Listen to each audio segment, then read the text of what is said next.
The Last Stylebender has proven his nickname and conquered whoever has stood in his way. But is he truly undefeated? Israel Adesanya has laid waste to the middleweight division, but there's still one who defeated him in the UFC. Keep watching as talk about who revealed the chink in Adesanya's armor, and much more about the champ's journey to getting gold. First up, a dominant fighter since the start. Ever since he made his professional debut in 2018, Izzy has been close to invincible. Channeling his anime protagonist, his fluid fighting style seems right out of a TV screen. In his first fight in the 185-pound division, defeated Rob Wilkinson, and the rest, as they say, is history. Since Dana signed him, there's been a long list of giants that couldn't take the Stylebender down. Yoel Romero, Robert Whittaker, Anderson Silva, Marvin Vettori, and Kevin Gastelum are just a few of the Last Stylebender's notable victories in the UFC. But there's one man who Izzy couldn't get the best of, and he's not in the middleweight division. Adesanya's lone defeat in the UFC came against Jan Blachowicz at 205 pounds in the light heavyweight division. On March 6, 2021, Adesanya lost to Blachowicz at UFC 259. The Nigerian-born Kiwi had wanted to try his luck at becoming a double champ, but the Polish power was too great for him to handle. It's not easy holding two belts, a feat achieved by greats like Conor McGregor, Amanda Nunes, and DC. That's not to say that Adesanya didn't have what it takes, as he went all 5 rounds, and he lost due to a unanimous decision. Respect should be given where it's deserved, and Stylebender held his own even when at a disadvantage.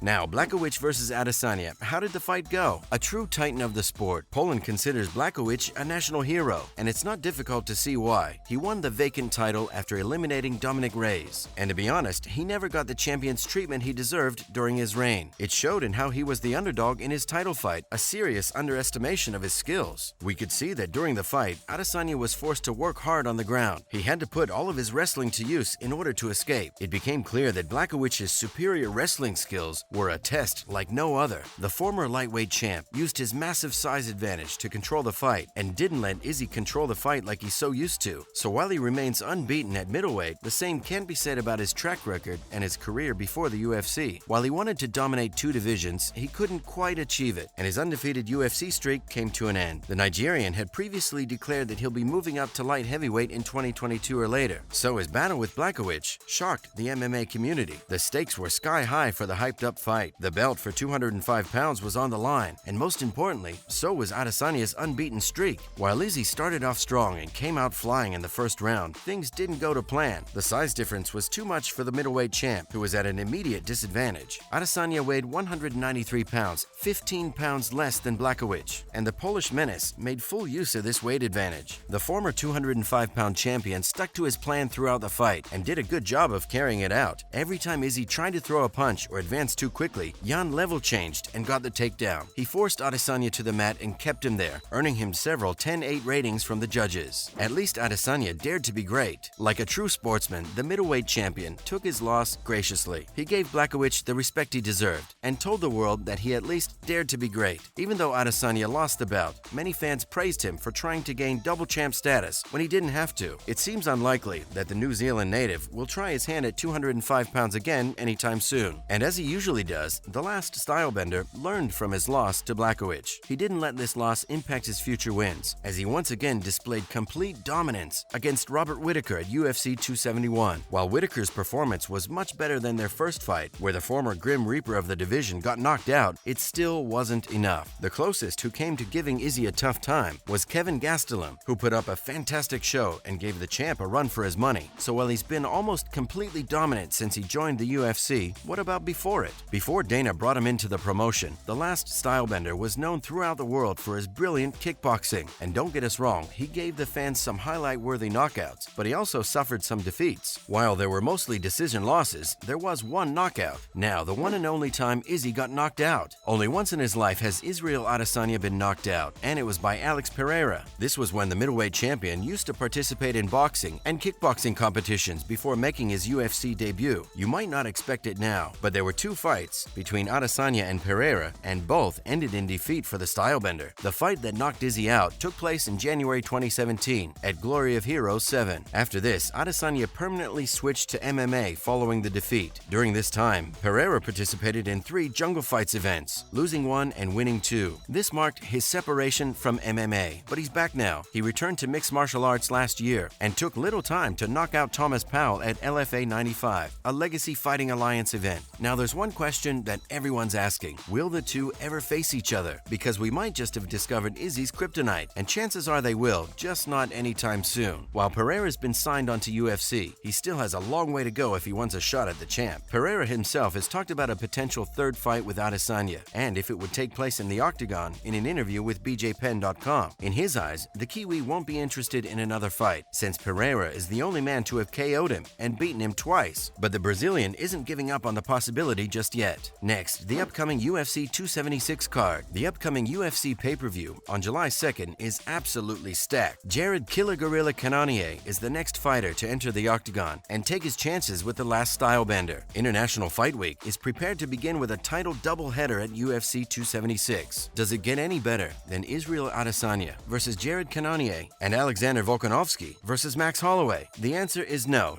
it doesn't. And if this doesn't excite you enough, which is pretty unlikely, Alex Pereira is fighting on the same card too. He's going against Sean Strickland, and this will be his toughest UFC fight yet. He needs to defeat whoever comes his way if he wants another shot at the Stylebender. So, does Cannonier have what it takes to defeat the champ? As we've just talked about, Jan Blachowicz is the only person to have defeated Israel in the UFC, so you might equate power to a win, but that's not really the case. It was much easier for the Polish fighter to keep Izzy on the ground because he was bigger and stronger. Because middleweight opponents lack such an advantage, this tactic isn't completely foolproof, and this is especially true since fighters really underestimate how tall and agile the Nigerian truly is. So while he's been defeated, it doesn't mean they're going to do as well with him on the ground as Blachowicz did. So how could Cannonier win the fight? There's no denying that the Killer Gorilla isn't only a skilled wrestler, he packs a brutal punch too, and he's going to need everything he can muster if he plans on giving Izzy his second loss in the UFC. Now, when it comes to how he can achieve this seemingly impossible task, there could be several ways to approach the fight with the Nigerian champ. A heavy overhand hand might be Cannonier's best bet, especially since we've seen that Izzy can be knocked out if there's enough power and precision behind it. The mat's one of the few places where Adesanya may still lack. And let's not forget, Cannonier is a former heavyweight. This will give him the power he needs to get an edge in what will hopefully be a competitive fight. To try and slow down the 185-pound King's attacking approach, the American will need to employ his heavy hand and add some skilled wrestling. This fight is going to be real good. It showcases a great fighter with technical mastery against a highly talented opponent with few weaknesses. But when he faces Adesanya in July, Cannonier will be moving up to the boss level, exactly like the Last Stylebender's previous challengers. That's a wrap for this video. Do you think that Adesanya is going to be able to keep his belt? Let us know in the comments below. Make sure to give this video a thumbs up and subscribe to our channel for more videos like this. See you in the next one.